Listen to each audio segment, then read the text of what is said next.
ಹಿಂದೂಗಳು ಅರ್ಥ ಮಾಡಿಕೊಳ್ಬೇಕಾಗಿದೆ. ಹಾಗಾಗಿ ಆ ಅರ್ಥ ಮಾಡಿಕೊಳ್ಬೇಕಾದ ಸಂಗತಿಗಳ ಬಗ್ಗೆ ಒಂಚೂರು ಬೆಳಕು ಚೆಲ್ಲಬೇಕಾದಂತಹ ಜವಾಬ್ದಾರಿಯನ್ನ ಕಾರ್ಯಕ್ರಮ ಸಂಘಟಕರು ನನ್ನ ಮೇಲೆ ಕೊಟ್ಟಿದ್ದಾರೆ. ಅದನ್ನಷ್ಟೇ ನಾನು ನಿರ್ವಹಿಸ್ತೇನೆ. ಒಂದು ರೀತಿಯಲ್ಲಿ ಇವತ್ತು ಶಬರಿಮಲೆ ಇಡೀ ದೇಶದಾದ್ಯಂತ ಒಂದು ರೀತಿಯ ವಿವಾದಾತ್ಮಕವಾದಂತಹ ದೇವಸ್ಥಾನ ಅಂತ ಕರೆಸ್ಕೊಳ್ಳುವಂತ ಪರಿಸ್ಥಿತಿಗೆ ಬಂದುಬಿಟ್ಟಿದೆ. ನಿಜಕ್ಕೂ ಹಿಂದೂಗಳಿಗೆ ಬೇಸರದ ಸಂಗತಿ ಇದು. ನಾವು ನಮ್ಮ ಮನೆಯಲ್ಲಿ ದೇವರ ಕೋಣೆನಲ್ಲಿ ಅಯ್ಯಪ್ಪನ ಫೋಟೋ ಇಟ್ಟು ಪೂಜೆ ಮಾಡ್ತೇವೆ. ನಮ್ಮ ಊರಿನ ಬೀರಿಗಳಲ್ಲಿ ಅಯ್ಯಪ್ಪನ ವ್ರತಧಾರಿಗಳು ಪೂಜೆಗಳನ್ನ ಮಾಡ್ತಾರೆ. ಒಂದು ರೀತಿಯ ಹೆಮ್ಮೆಯ ಸಂಗತಿ. ಪ್ರತಿಯೊಬ್ಬ ಅಯ್ಯಪ್ಪ ಮಾಲಾಧಾರಿ ಕೂಡ ಅವನ ಜೀವನದ ಅತ್ಯಂತ ಅದ್ಭುತವಾದ ಕ್ಷಣ ಒಂದಿದ್ರೆ ಅದು ಅಯ್ಯಪ್ಪನ ಮಾಲೆ ಧರಿಸಿದಂತಹ ಕ್ಷಣ ಅಂತ ಪ್ರತಿಯೊಬ್ಬರು ನಂಬುತ್ತಾರೆ. ಜೀವನದಲ್ಲಿ ಒಂದ್ಸಲ ಅಲ್ಲಿಗೆ ಹೋಗಿ ಬರುವಂತಹ ಭಾಗ್ಯವನ್ನ ಕರುಣಿಸ್ತಕ್ಕಂತಹ ಶಕ್ತಿ ಎಲ್ರಿಗೂ ಕೊಡ್ಲಿ ಭಗವಂತ ಅಂತ ತುಂಬಾ ಜನ ಬೇಡ್ತಾರೆ. ಆದ್ರೆ ನಮ್ಮಲ್ಲಿ ಒಂದಷ್ಟು ರೀತಿ ರಿವಾಜುಗಳಿದೆ. ಎಲ್ಲಿಯವರೆಗೆ ರೀತಿ ರಿವಾಜುಗಳು ಅಂತ ಕೇಳಿದ್ರೆ ನಮ್ಮನೆಲ್ಲ ಬೆಳಗ್ಗೆ ಸ್ನಾನ ಮಾಡದೆ ದೇವ್ರಿಗೆ ದೀಪ ಕೂಡ ಹಚ್ಚೋದಿಲ್ಲ. ನಮ್ಮಲ್ಲಿ ಹೆಣ್ಮಕ್ಳು ತಿಂಗಳಿಗೆ 3 ದಿನ ಯಾರೇ ಕುತ್ತಿಗೆ ಹಿಡಿದು ನೂಕಿದ್ರು ಕೂಡ ದೇವ್ರ ಕೋಣೆ ಒಳಗೆ ಹೋಗೋದಿಲ್ಲ. ಅದು ನಾವುಗಳು ಒಂದಷ್ಟು ಜನ ಮಾಡಿಕೊಂಡಿರ್ತಕ್ಕಂತಹ ನೀತಿ ನಿಯಮಗಳು. ಆ ನೀತಿ ನಿಯಮ ಕಟ್ಟುಪಾಡುಗಳನ್ನ ಮೀರಿ ಯಾವತ್ತೂ ಕೂಡ ಯಾರು ದೇವರ ನಿಯಮಗಳನ್ನ ಮೀರಿ ಹೋಗ್ತಕ್ಕಂತಹ ಧೈರ್ಯವನ್ನ ಮಾಡೋದಿಲ್ಲ. ಆದ್ರೆ ಇವತ್ತಿನ ಪರಿಸ್ಥಿತಿ ಹೇಗಾಗಿದೆ ಅಂತ ಕೇಳಿದ್ರೆ ಯಾರು ಭಕ್ತರು ಕೇಳ್ತಾ ಇಲ್ಲ. ನಮ್ಮಲ್ಲೆಲ್ಲ ಅಯ್ಯಪ್ಪ ವ್ರತದ ಮಾಲಾಧಾರಿಗಳನ್ನ ನೀವು ಕೇಳಿದ್ರೆ ಅತಿ ಹೆಚ್ಚು ಸಂಖ್ಯೆಯಲ್ಲಿ ಪುಟಾಣಿ ಮಕ್ಕಳು ಹೋಗ್ತಾರೆ. ಅದ್ರಲ್ಲಿ ಹೆಣ್ಣು ಕೂಡ ಇದ್ದಾರೆ. ಇವತ್ತು ಶಬರಿಮಲೆಗೆ ಹೆಣ್ಣು ಮಕ್ಕಳ ಪ್ರವೇಶ ಅನ್ನುವಂಥದ್ದು ಬಹಳ ದೊಡ್ಡ ಮಟ್ಟಿನ ಹೋರಾಟ ಆಗಿ ನಿಂತು ಬಿಟ್ಟಿದೆ. ತುಂಬಾ ಬೇಸರದ ಸಂಗತಿ ಏನು ಅಂತ ಕೇಳಿದ್ರೆ ಹೆಣ್ಣು ಮಕ್ಕಳ ಸಬಲೀಕರಣ ಸ್ವಾತಂತ್ರ್ಯ ಅನ್ನೋದು ದೇವಸ್ಥಾನಕ್ಕೆ ಹೋದ್ರೆ ಮಾತ್ರ ಅಂತ ಒಂದಷ್ಟು ಮಂದಿ ಸೋಕಾಲ್ಡ್ ಸ್ತ್ರೀವಾದಿಗಳಿಗೆ ಅನ್ನಿಸಿ ಬಿಟ್ಟಿದೆ. ಅಂತವರಿಗೆ ಒಂದು ಉತ್ತರ ಕೊಡ್ತಕ್ಕಂತಹ ಅನಿವಾರ್ಯ ಪರಿಸ್ಥಿತಿಯಲ್ಲಿ ಇವತ್ತು ಹಿಂದೂ ಸಮಾಜ ಇದೆ. ಇದು ಹಿಂದೂ ಸಮಾಜದ ಒಕ್ಕೊರ್ಲ ಧ್ವನಿ ಆಗಬೇಕು. ಅಯ್ಯಪ್ಪನನ್ನ ನೋಡ್ಬೇಕು ಅಂತ ಬಹಳ ಮಂದಿ ಹೆಣ್ಮಕ್ಳಿಗೆ ಆಸೆ ಇದೆ. ನಮ್ಮಲ್ಲಿ 10 ವರ್ಷದಿಂದ 50 ವರ್ಷದ ಒಳಗಿನ ಹೆಣ್ಣು ಮಕ್ಕಳು ಶಬರಿಮಲೆಗೆ ಹೋಗೋದಿಲ್ಲ. ಶಬರಿಮಲೆಗೆ ಅಂತಲ್ಲ, ಒಂದ್ ರೀತಿಯಲ್ಲಿ ನಾವು ಅದು ರೂಢಿಸಿಕೊಂಡು ಬಂದಿರತಕ್ಕಂತಹ ಸಂಪ್ರದಾಯ. ನಮ್ಮಲ್ಲೆಲ್ಲ ಹಿಂದೆ ಹಿರಿಯರು ಏನ್ ಮಾಡ್ತಾ ಇದ್ರು ಅದ್ರ ಬಗ್ಗೆ ನಾವು ಪ್ರಶ್ನೆ ಮಾಡ್ತಿರ್ಲಿಲ್ಲ. ಹಿರಿಯರು ಏನಾದ್ರು ಒಂದ್ ರೀತಿಯ ನಿಯಮಗಳನ್ನ ಹಾಕಿದ್ರೆ ಅದನ್ನ ಪ್ರಶ್ನೆ ಮಾಡುವ ಒಂದ್ ರೀತಿಯ ಅಹಂಕಾರವನ್ನ ನಾವು ಯಾರು ಪ್ರದರ್ಶಿಸ್ತಾ ಇರಲಿಲ್ಲ. ದೊಡ್ಡವರು ಹೇಳಿದ್ದು ನಾವು ಹಾಗೆ ನಡ್ಕೊಂಡ್ ಬಂದಿದ್ದೇವೆ ಅಂತ. ಹಿರಿಯರು ಏನಾದ್ರು ಹೇಳಿದ್ರೆ ಅದಕ್ಕೊಂದು ಕಾರಣ ಇದೆ ಅಂತ ತುಂಬಾ ಜನ ನಂಬುತ್ತಾ ಇದ್ರು ಕೂಡ. ತುಂಬಾ ದುಃಖಕರವಾದ ಸಂಗತಿ ಏನು ಅಂತ ಕೇಳಿದ್ರೆ ಇತ್ತೀಚಿನ ಕೆಲವು ದಿನಗಳ ಹಿಂದೆ ಒಂದಿಬ್ರು ಅಯ್ಯಪ್ಪ ಮಾಲಾ ವ್ರತಧಾರಿಗಳು ಆತ್ಮಹತ್ಯೆಯನ್ನು ಕೂಡ ಮಾಡ್ಕೊಂಡ್ರು. ಯಾಕಿದು ಆಯ್ತು ಅಂತ ಕೇಳಿದ್ರೆ ಒಂದಷ್ಟು ಜನ ಹೆಣ್ಣು ಮಕ್ಕಳು, ಒಂದು ಹೆಣ್ಣು ಮಕ್ಕಳ ತಂಡ, ಅದು ಹೆಣ್ಣು ಮಕ್ಕಳ ತಂಡ ಖಂಡಿತವಾಗ್ಲೂ ಅಲ್ಲ, ಕಮ್ಯುನಿಸಂ ಚಿಂತನೆಯನ್ನ ತನ್ನ ಮನಸ್ಸೊಳಗೆ ತುಂಬಿಕೊಂಡಿರ್ತಕ್ಕಂತಹ ಒಂದಷ್ಟು ದುರಹಂಕಾರಿಗಳ ತಂಡ ಅಯ್ಯಪ್ಪ ದೇವಸ್ಥಾನದ ಒಳಗಡೆ ಪ್ರವೇಶ ಮಾಡತಕ್ಕಂತ ಪ್ರಯತ್ನವನ್ನ ಮಾಡಿದ್ರು. ಅದಕ್ಕೆ ಸುಪ್ರೀಂ ಕೋರ್ಟ್ ಅನುಮತಿಯನ್ನ ಕೂಡ ಕೊಡ್ತು. ಆದ್ರೆ ನಾವ್ ಹೇಳ್ತೇವೆ ನಮಗೆ ಅಯ್ಯಪ್ಪನಿಗಿಂತ ಸುಪ್ರೀಂ ಬೇರೆ ಯಾವುದೂ ಇಲ್ಲ ಅಂತ.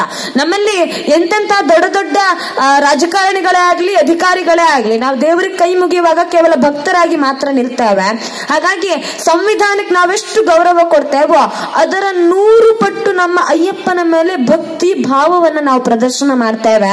ನಮಗೆ ಅಯ್ಯಪ್ಪ ಸ್ವಾಮಿಗಿಂತ ದೊಡ್ಡ ಸುಪ್ರೀಂ ಈ ಜಗತ್ತಿನಲ್ಲಿ ಬೇರೆ ಯಾರೂ ಇಲ್ಲ, ಅವನ ಶಕ್ತಿಗಿಂತ ದೊಡ್ಡ ಸುಪ್ರೀಂ ಬೇರೆ ಯಾವುದೂ ಇಲ್ಲ ಅಂತ ನಂಬಿಕೊಂಡು ಬಂದಿರತಕ್ಕಂತಹ ಸಮುದಾಯ ಹಿಂದೂ ಸಮುದಾಯ. ಹಾಗಾಗಿ ನಾವು ಅಯ್ಯಪ್ಪನಿಗೋಸ್ಕರ ಒಂದಷ್ಟು ನಿಬಂಧನೆಗಳನ್ನ ಹಾಕಿಕೊಂಡಿದ್ದೇವೆ. ತುಂಬಾ ಜನ ನನ್ನ ಪ್ರಶ್ನೆ ಮಾಡಿದ್ರು, ನೀವೊಬ್ಬ ಹೆಣ್ಣುಮಗಳು, ನೀವೊಬ್ಬ ಹುಡುಗಿ ಆಗಿ ಹೆಣ್ಣು ಮಕ್ಕಳು ಶಬರಿಮಲೆಗೆ ಹೋಗುವಂತದ್ದನ್ನ ಯಾಕೆ ವಿರೋಧ ಮಾಡ್ತೀರಿ? ಇದೊಂದು ರೀತಿಯ ಸ್ತ್ರೀ ಸಮಾನತೆ ಅಲ್ವಾ? ಸ್ತ್ರೀ ಸಮಾನತೆಗೆ ವಿರೋಧವಾಗಿರ್ತಕ್ಕಂಥ ಸಂಗತಿಗಳನ್ನು ನೀವು ಹೇಳ್ತಾ ಇದ್ದೀರಿ ಅಂತ ತುಂಬಾ ಜನ ಮಾತನಾಡಿದ್ರು. ಒಂದಷ್ಟು ಮಂದಿ ಕಾಲೇಜ್ ಹುಡುಗಿಯರ ಮನಸ್ಸಿನಲ್ಲಿ ಇದನ್ನ ತುಂಬುವಂತಹ ಪ್ರಯತ್ನವನ್ನ ಬಹಳ ಚೆನ್ನಾಗಿ ಪ್ಲಾನ್ ಮಾಡಲಾಗ್ತಾ ಇದೆ. ಕಮ್ಯುನಿಸ್ಟರು ಹೇಗ್ ಪ್ಲಾನ್ ಮಾಡ್ತಾ ಇದ್ದಾರೆ ಅಂತ ಕೇಳಿದ್ರೆ, ಅರೆ ದೇವ್ರಿಗೇನು, ದೇವ್ರು ಯಾರಾದ್ರೂ ಹೆಣ್ಮಕ್ಳು ಬರಬಾರದು ಅಂತ ಹೇಳಿದಾನ? ದೇವ್ರೇನಾದ್ರೂ ಹೆಣ್ಮಕ್ಳನ್ನ ದೂರ ಇಟ್ಟಿದಾನ? ದೇವ್ರು ಯಾವತ್ತಾದ್ರೂ ಹೆಣ್ಮಕ್ಳು ನನಗ್ ಬರಬಾರದು ಅನ್ನುವಂತ ರೂಲ್ಸ್ ಅನ್ನು ಹಾಕಿದಾನ? ಅಯ್ಯಪ್ಪ ಬಂದ್ ಹೇಳಿದಾನ ಅಂತ ತುಂಬಾ ಜನ ಪ್ರಶ್ನೆ ಮಾಡ್ತಾರೆ. ಆ ಪ್ರಶ್ನೆಗಳನ್ನ ಮಾಡೋದ್ರ ಮುಖಾಂತರ ಇವತ್ತಿನ ಕಾಲೇಜ್ ಹೆಣ್ಣು ಮಕ್ಕಳ ಮನಸ್ಸಿನಲ್ಲಿ ನಾವು ಶಬರಿಮಲೆಗೆ ಹೋಗಬೇಕು ಅಥವಾ ಹಿಂದೂ ಧರ್ಮದಲ್ಲಿ ಅಸಮಾನತೆ ಇದೆ ಅನ್ನುವಂತ ಒಂದಷ್ಟು ಪೊಳ್ಳು ಕಲ್ಪನೆಗಳನ್ನ ಮನಸ್ಸಿನೊಳಗೆ ತುಂಬತಕ್ಕಂತಹ ಪ್ರಯತ್ನ ಪೂರ್ವಕವಾಗಿರ್ತಕ್ಕಂತಹ ಕೆಲಸ ನಡೀತಾ ಇದೆ. ಈ ಕೆಲಸಕ್ಕೆ ತದ್ವಿರುದ್ಧವಾಗಿ ನಾವು ನಂಬಿಕೆಯನ್ನ ನಂಬಿರ್ತಕ್ಕಂಥವ್ರು, ದೇವರಿದ್ದಾನೆ ಅಂತ ನಂಬುವವರೆಲ್ಲರೂ ಕೂಡ ದೇವರ ಕಟ್ಟುಪಾಡು ನಿಯಮಗಳನ್ನು ಕೂಡ ನಾವು ನಂಬುತ್ತೇವೆ. ದೇವರೇ ಇಲ್ಲ ಅಂತ ವಾದ ಮಾಡ್ತಕ್ಕಂಥ ಕಮ್ಯುನಿಸ್ಟರಿಗೆ ನಮ್ ದೇವಸ್ಥಾನಕ್ಕೆ ಹೋಗ್ಬೇಕಾದ ಅಗತ್ಯ ಏನಿದೆ ಅಂತ ನಾವು ಇವತ್ತು ಪ್ರಶ್ನೆ ಮಾಡಬೇಕಾದ ಅಗತ್ಯತೆ ಇದೆ.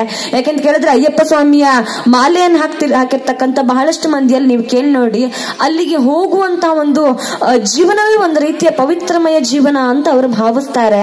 ಹಾಗಿರ್ಬೇಕಾದ್ರೆ ಅಲ್ಲಿ ಒಂದಷ್ಟು ಕಟ್ಟಳೆಗಳಿದೆ. ಯಾಕೆ ಅಯ್ಯಪ್ಪನ ದೇವಸ್ಥಾನದೊಳಗೆ 10 ರಿಂದ 50 ವರ್ಷದ ಒಳಗಿನ ಹೆಣ್ಣುಮಕ್ಕಳು ಹೋಗೋದಿಲ್ಲ ಅಂತ ಕೇಳಿದ್ರೆ ಅದಕ್ಕೊಂದು ಕಥೆಯೇ ಇದೆ. ಅಯ್ಯಪ್ಪ ಯಾಕೆ ಹುಟ್ಟದ ಅಂತ ಕೇಳಿದ್ರೆ ಶಿವ ಮತ್ತೆ ವಿಷ್ಣುವಿನ ಪುತ್ರ ಆಗಿ ಹರಿಹರ ಪುತ್ರನಾಗಿ ಅಯ್ಯಪ್ಪ ಹುಟ್ಟುತ್ತಾನೆ. ಅಯ್ಯಪ್ಪನ ಹುಟ್ಟಿನ ಮೂಲ ಉದ್ದೇಶ ಇದ್ದದ್ದೇ ಮಹಿಷಿ ಅಂತಕ್ಕಂಥ ಅಸುರನನ್ನ ಸಂಹಾರ ಮಾಡೋದಾಗಿರುತ್ತೆ. ಹಾಗಾಗಿ ಮಹಿಷಿಯನ್ನ ಸಂಹಾರ ಮಾಡಿದ ನಂತರ ನಮ್ಮಲ್ಲೆಲ್ಲ ಹಿಂದೆ ಹೇಳ್ತಾರೆ, ಯಾರಾದ್ರೂ ಅಸುರರಾಗಿ ಹುಟ್ಟಿದ್ರು ಅಂತಂದ್ರೆ ದೇವಕನ್ನಿಕೆಯರು ದೇವತೆಯರು ಶಾಪಗ್ರಸ್ತರಾಗಿ ಅಸುರರಾಗಿ ಹುಟ್ಟುತ್ತಾ ಇದ್ರು ಅಂತ. ಅದೇ ರೀತಿ ಮಾಳಿಗೆ ಪ್ರಥಮ ಅಂತಕ್ಕಂಥ ದೇವಕನ್ಯೆ ಒಬ್ಳು ಶಾಪದಿಂದಾಗಿ ಮಹಿಷಿಯಾಗಿ ಹುಟ್ಟಿರ್ತಾಳೆ. ಆ ಶಾಪ ವಿಮೋಚನೆ ಅಯ್ಯಪ್ಪನಿಂದಲೇ ಆಗತ್ತೆ. ದೇವತೆಯಾಗಿ ಅವತಾರವನ್ನು ಹೊಂದತಕ್ಕಂತ ಆಕೆ ಕೇಳ್ತಾಳೆ, ನನಗ್ ನಿನ್ನ ಮದುವೆ ಆಗಬೇಕು ಅಂತ. ಆಗ ಅಯ್ಯಪ್ಪ ಸ್ವಾಮಿ ಹೇಳ್ತಾರೆ, ನನಗ್ ಶಬರಿಮಲೆಯಲ್ಲಿ ನನ್ನ ಭಕ್ತರು ಬರ್ತಾರೆ, ನಾನು ಅವರಿಗೋಸ್ಕರ ಕಾಯ್ತಾ ಇರಬೇಕಾಗತ್ತೆ, ಅವರ ಇಷ್ಟಾರ್ಥಗಳನ್ನ ನೆರವೇರಿಸಬೇಕಾಗತ್ತೆ. ಯಾವ ವರ್ಷ ಕನ್ನಿ ಸ್ವಾಮಿಗಳು ಅಂದ್ರೆ ಮೊದಲನೇ ಬಾರಿ ಮಾಲೆ ಹಾಕತಕ್ಕಂತ ಸ್ವಾಮಿಗಳು ಬರುವುದು ನಿಂತು ಬಿಡುತ್ತೋ ಅವತ್ತು ನಾನು ನಿನ್ನನ್ನು ಮದುವೆ ಆಗುತ್ತೇನೆ ಅಂತ ಅಯ್ಯಪ್ಪ ಸ್ವಾಮಿ ಆ ದೇವತೆಗೆ ಅಭಯವನ್ನ ಕೊಡ್ತಾನೆ. ಅದೇ ರೀತಿ ಅಯ್ಯಪ್ಪ ಸ್ವಾಮಿಯ ದೇವಸ್ಥಾನದ ಪಕ್ಕದಲ್ಲಿ ಮಾಳಿಗೆ ಪ್ರಥಮ ಅಂತಕ್ಕಂತಹ ದೇವತೆಯ ದೇವಸ್ಥಾನ ಇದೆ. ಇವತ್ತಿಗೂ ಕೂಡ ಕನ್ನಿ ಸ್ವಾಮಿಗಳು ಅಲ್ಲಿ ಹೋದವರು ಮೊದಲನೇದಾಗಿ ಅಲ್ಲಿ ಸೇವೆಯನ್ನ ಸಲ್ಲಿಸಬೇಕು ಅಂತಕ್ಕಂತಹ ನಿಯಮ ಇದೆ. ಇದೆಲ್ಲವೂ ಕೂಡ ನಿಯಮ. ಈ ಎಲ್ಲ ನಿಯಮಗಳು ಕೂಡ ಪೌರಾಣಿಕವಾಗಿರ್ತಕ್ಕಂಥ ನಮ್ಮ ನಂಬಿಕೆ. ನಾವು ಹೇಗೆ ದೇವರಿದ್ದಾನೆ ಅಂತ ನಂಬುತ್ತೇವೋ ಹಾಗೆ ಈ ನಿಯಮಗಳು ಈ ಕಥೆಗಳು ಇದ್ವು ಅಂತ ನಾವು ನಂಬುತ್ತೇವೆ. ಜಗತ್ತಿನಲ್ಲಿ ನಂಬಿಕೆಯಿಂದ ಹೊರತಾದ ದೇವರಿಲ್ಲ. ನೀವು ನಂಬಿಕೆಯನ್ನಷ್ಟೇ ದೇವರು ಅಂತ ನಾವು ಭಾವಿಸ್ತೇವೆ. ಈ ನಂಬಿಕೆಗೆ ಬೆಲೆ ಕೊಟ್ಟು ತುಂಬಾ ಜನ ಕಮ್ಯುನಿಸ್ಟ್ ಪ್ರಶ್ನೆ ಮಾಡೋದಿದೆ, ನೀವು 10 ರಿಂದ 50 ವರ್ಷದ ಹೆಣ್ಮಕ್ಳು ಹೋದ್ರೆ ಅಯ್ಯಪ್ಪನ ಬ್ರಹ್ಮಚರ್ಯಕ್ಕೆ ಏನಾದ್ರೂ ತೊಂದರೆ ಆಗುತ್ತಾ ಅಂತ ಕೆಲವು ತಿಕ್ಕಲ್ ಪ್ರಶ್ನೆಗಳನ್ನ ಕೇಳ್ತಾರೆ. ಅಂತವ್ರಿಗೆ ನಾವು ಹೇಳಬೇಕಾಗಿದೆ, ನಾವು ಅಯ್ಯಪ್ಪನ ಬ್ರಹ್ಮಚರ್ಯದ ಕಾರಣಕ್ಕೆ ಹೆಣ್ಮಕ್ಳು ದೂರ ಉಳಿದಿಲ್ಲ, ಬದಲಿಗೆ ಅಲ್ಲೊಬ್ಬ ಮಾಳಿಗೆ ಪ್ರಥಮ ಅಂತಕ್ಕಂಥ ಒಬ್ಬ ದೇವಕನ್ನಿಕೆ ಅವಳ ಪ್ರೇಮದ ಭಾವಕ್ಕೆ ಬೆಲೆ ಕೊಟ್ಟು ಆ ವಯೋಮಾನದ ಹೆಣ್ಣು ಮಕ್ಕಳು ಅಯ್ಯಪ್ಪನ ದರ್ಶನದಿಂದ ದೂರ ಉಳಿದ್ರು. ಅಂದ್ರೆ ಅವಳ ಪ್ರೇಮದ ಭಾವಕ್ಕೆ ಯುಗ ಯುಗದಿಂದ ಅವಳ ಅಯ್ಯಪ್ಪನಿಗಾಗಿ ಕಾಯ್ತಿರ್ತಕ್ಕಂಥ ಸಂಗತಿಯನ್ನ ಮನಸ್ಸಿನಲ್ಲಿಟ್ಟುಕೊಂಡು ಇಡೀ ಕಲಿಯುಗದಲ್ಲಿ ಹೆಣ್ಣು ಮಕ್ಕಳು ದೂರ ಉಳಿದ್ರು ಆ ದೇವಸ್ಥಾನದಿಂದ. 10 ರಿಂದ 50 ವರ್ಷದ ವಯೋಮಾನದ ಹೆಣ್ಣು ಮಕ್ಕಳು ಅನ್ನೋದು ಧಾರ್ಮಿಕವಾಗಿರ್ತಕ್ಕಂಥ ನಂಬಿಕೆ. ಆದ್ರೆ ಇವತ್ತು ಧಾರ್ಮಿಕವಾದ ನಂಬಿಕೆಗಳಿಗೆ ಇವತ್ತು ಅಷ್ಟೊಂದು ಬೆಲೆ ಇಲ್ಲ.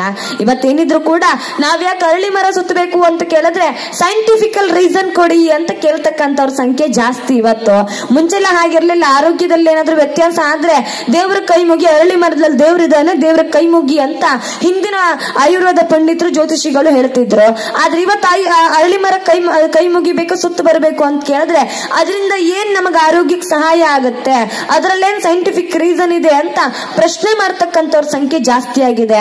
ಹಾಗಾಗಿ ಆಧ್ಯಾತ್ಮಿಕವಾಗಿಯೂ ಕೂಡ ನಾವು ಅದನ್ನ ಪ್ರಶ್ನೆ ಮಾಡೋದಕ್ಕೆ ಹೋದ್ರೆ 10 ರಿಂದ 50 ವರ್ಷದ ಹೆಣ್ಣು ಮಕ್ಕಳ ನಡುವೆ ಗರ್ಭಕೋಶದಲ್ಲಿ ಅವರಿಗೆ ಮಕ್ಕಳನ್ನ ಹೆರ್ತಕ್ಕಂಥ ತಾಕತ್ತು ಬರ್ತಕ್ಕಂಥ ವಯಸ್ಸು 10 ರಿಂದ 50 ವರ್ಷದ ಒಳಗಿನ ವಯಸ್ಸು.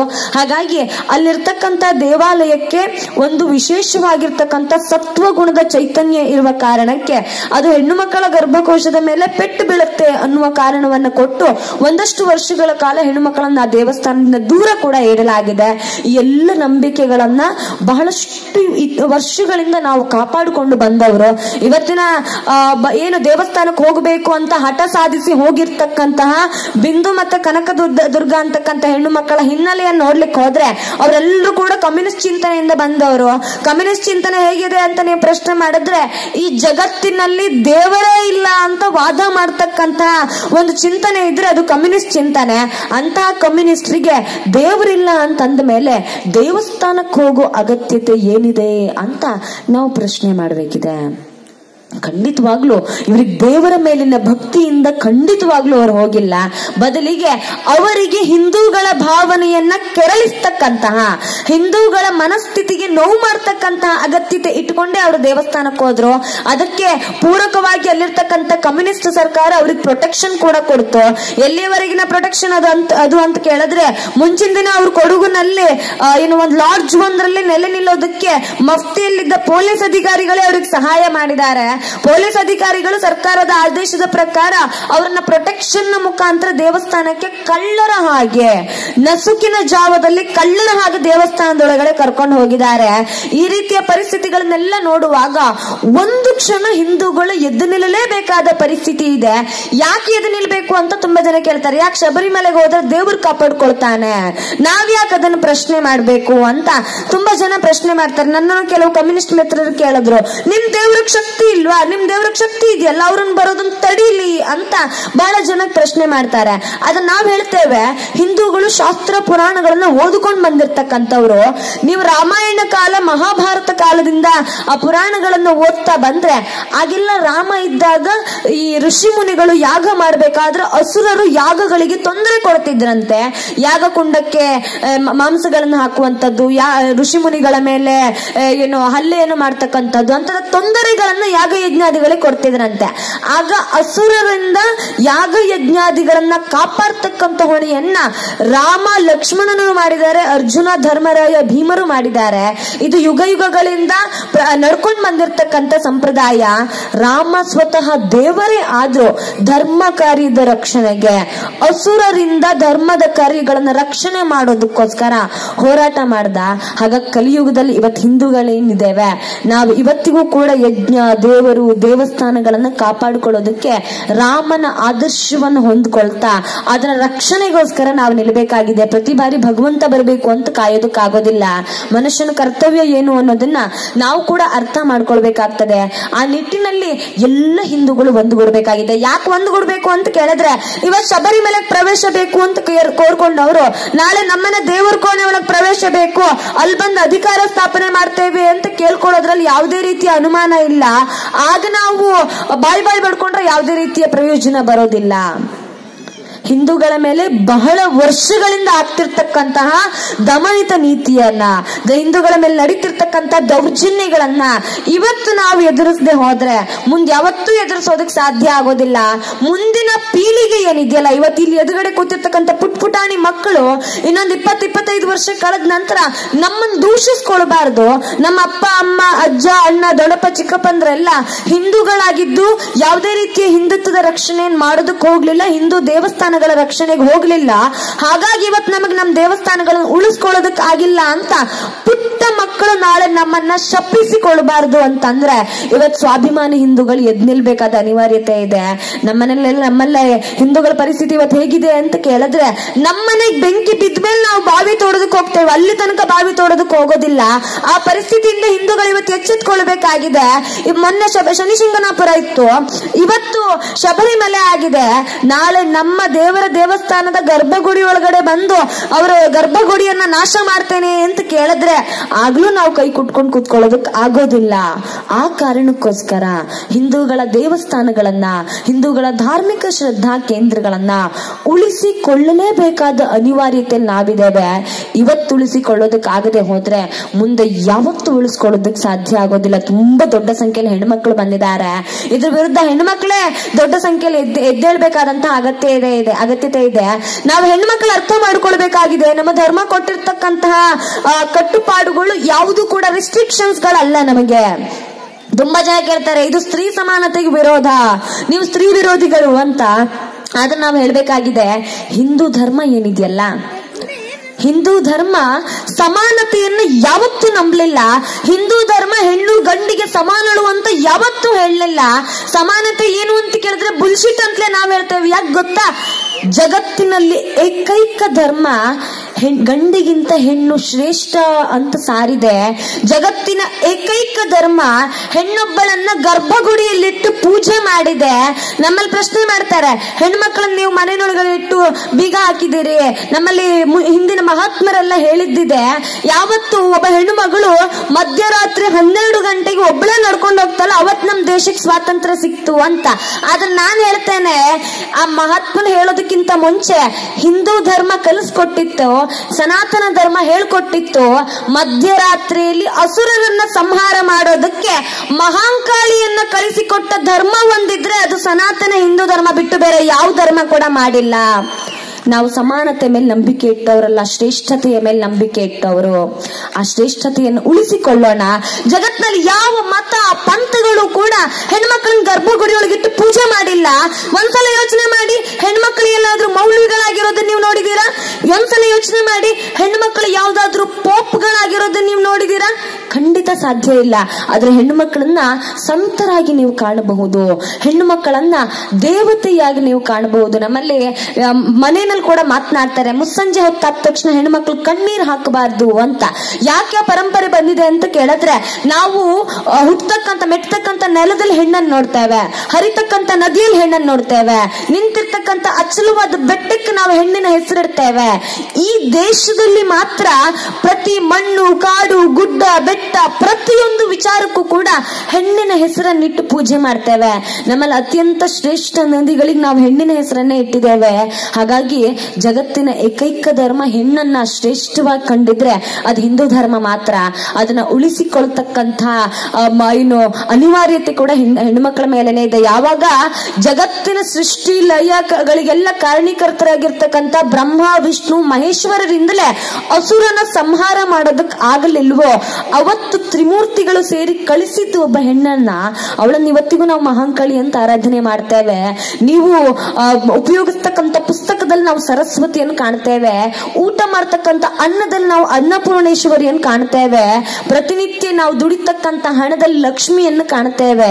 ನಮ್ಮ ಬದುಕಿನ ಉದ್ದಕ್ಕೂ ಅಣು ರೇಣು ತೃಣ ಕಷ್ಟಗಳಲ್ಲೂ ಕೂಡ ಹೆಣ್ಣನ್ನ ಕಾಣ್ತಕ್ಕಂಥ ಒಂದು ಧರ್ಮ ಇದ್ರೆ ಅದು ಹಿಂದೂ ಧರ್ಮ ಮಾತ್ರ. ಹಾಗಾಗಿ ಶಬರಿಮಲೆಗೆ ಅಥವಾ ದೇವಸ್ಥಾನಕ್ಕೆ ಹೋಗೋದ್ರಲ್ಲಿ ಖಂಡಿತ ಹೆಣ್ಣು ಮಕ್ಕಳ ಸಮಾನತೆ ಅಥವಾ ಸಬಲೀಕರಣ ಇಲ್ಲ. ನಾವು ಪ್ರಶ್ನೆ ಮಾಡ್ತೇವೆ, ಸುಪ್ರೀಂ ಕೋರ್ಟ್ ಇವತ್ತು ಶಬರಿಮಲೆಗೆ ಹೋಗಬಹುದು ಅಂತ ಪರ್ಮಿಷನ್ ಕೊಟ್ಟಿದೆ ನಿಜ, ಆದ್ರೆ 5 ಜನ ಏನು ಜಡ್ಜ್ಗಳಿದ್ದಂತಹ ಕೋರ್ಟ್ ನಲ್ಲಿ ಒಬ್ಳು ಹೆಣ್ಣು ಮಗಳು ಮಹಿಳಾ ಜಡ್ಜ್ ಇದ್ದದ್ದು. ಅವರು ಕೂಡ ಶಬರಿಮಲೆಗೆ ಹೋಗೋದನ್ನು ವಿರೋಧ ಮಾಡಿದವರು. ನಮ್ ಸಬಲೀಕರಣ ಎಲ್ಲಿರ್ಬೇಕು ಅಂತ ಕೇಳಿದ್ರೆ ಸುಪ್ರೀಂ ಕೋರ್ಟ್ ನ ಜಡ್ಜ್ಗಳಲ್ಲಿ 5 ಮಂದಿ ಹೆಣ್ಣು ಮಕ್ಕಳೇ ಜಡ್ಜ್ಗಳೇ ಆಗಿದ್ದಾಗ ನಿಜವಾದ ಸಬಲೀಕರಣವನ್ನ ನಾವು ಸಾಬೀತು ಮಾಡ್ತೇವೆ ಹೊರತು ಬೇರೆ ಏನು ಮಾಡೋದಕ್ಕಾಗೋದಿಲ್ಲ. ಅಂತ ಸಬಲೀಕರಣದತ್ತ ನಾವು ಹೋಗೋಣ. ಧರ್ಮದ ರಕ್ಷಣೆ ನಮ್ಮೆಲ್ಲರ ಮೇಲಿದೆ. ಇನ್ನಾದ್ರೂ ಹಿಂದೂ ಒಬ್ಬ ತನ್ನೆಲ್ಲ ಮೈಚಳಿಯನ್ನ ಬಿಟ್ಟು ಧರ್ಮದ ರಕ್ಷಣೆಗೆ ನಿಲ್ಲಿ ಅಂತ ಕೋರ್ಕೊಳ್ತೇನೆ. ಕಾರವಾರ ಅಂದ ತಕ್ಷಣ ಇಲ್ಲಿ ಸಮುದ್ರ ದೇವಿಯ ಒಡಲ್ನಲ್ಲಿರ್ತಕ್ಕಂತಹ ಮಕ್ಕಳೇ ಜಾಸ್ತಿ ಇದೀರಿ. ಪ್ರತಿನಿತ್ಯ ಜೀವವನ್ನ ಪಣಕ್ಕಿಟ್ಟು ಸಮುದ್ರ ದೇವಿಯ ಒಡಲ್ನಲ್ಲಿ ಆಟ ಆಡಿ ಬರ್ತಕ್ಕಂತಹ ಶ್ರಮಿಕ ವರ್ಗ, ಮೀನುಗಾರರ ವರ್ಗ ಈ ಭಾಗದಲ್ಲಿ ಬಹಳ ಜಾಸ್ತಿ ಇದೆ. ಇತ್ತೀಚೆಗೆ ಬೋಟ್ ನಿಂದ ಸುಮಾರು 7 ಮಂದಿ ಮೀನುಗಾರ ಸಹೋದರರು ನಾಪತ್ತೆ ಆಗಿದ್ದಾರೆ. ಅವರು ಆದಷ್ಟು ಬೇಗ ಸಿಗಲಿ, ಅವರ ಕುಟುಂಬಕ್ಕೆ ಮತ್ತೆ ಅವರು ಮರಳುವಂತೆ ಆಗಲಿ, ಆ ಶಕ್ತಿಯನ್ನ ಸ್ವಾಮಿ ಅಯ್ಯಪ್ಪ ಕರುಣಿಸಲಿ ಅಂತ ಕೋರ್ತಾ ಅವರು ಆದಷ್ಟು ಸುರಕ್ಷಿತವಾಗಿ ಮತ್ತೆ ನಮ್ಮನ್ನು ಸೇರ್ಕೊಳ್ಳಿ ಅಂತ ಕೋರಿಕೊಳ್ತಾ ನನ್ನ ಮಾತುಗಳಿಗೆ ಪೂರ್ಣ ವಿರಾಮವನ್ನ ಇಡ್ತೇನೆ. ನಿಮ್ಮೆಲ್ಲರ ಹತ್ರ ಒಂದ್ಸಲ ಕೋರ್ಕೊಡ್ತೇನೆ, ಶಬರಿಮಲೆಗೆ ತಲುಪಬೇಕು ನಮ್ಮೆಲ್ಲರ ಕೂಗು ಹೇಗಿರ್ಬೇಕು ಅಂತ ಕೇಳಿದಾಗೆಲ್ಲ ಒಂದ್ಸಲ ಸ್ವಾಮಿಗೆ ಶರಣು ಕೂಗಿ ಬಿಡೋಣ.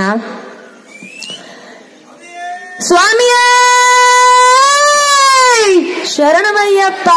ಧನ್ಯವಾದಗಳು. ಅದ್ಭುತವಾದ ಒಂದು ಪದಗಳಿಂದ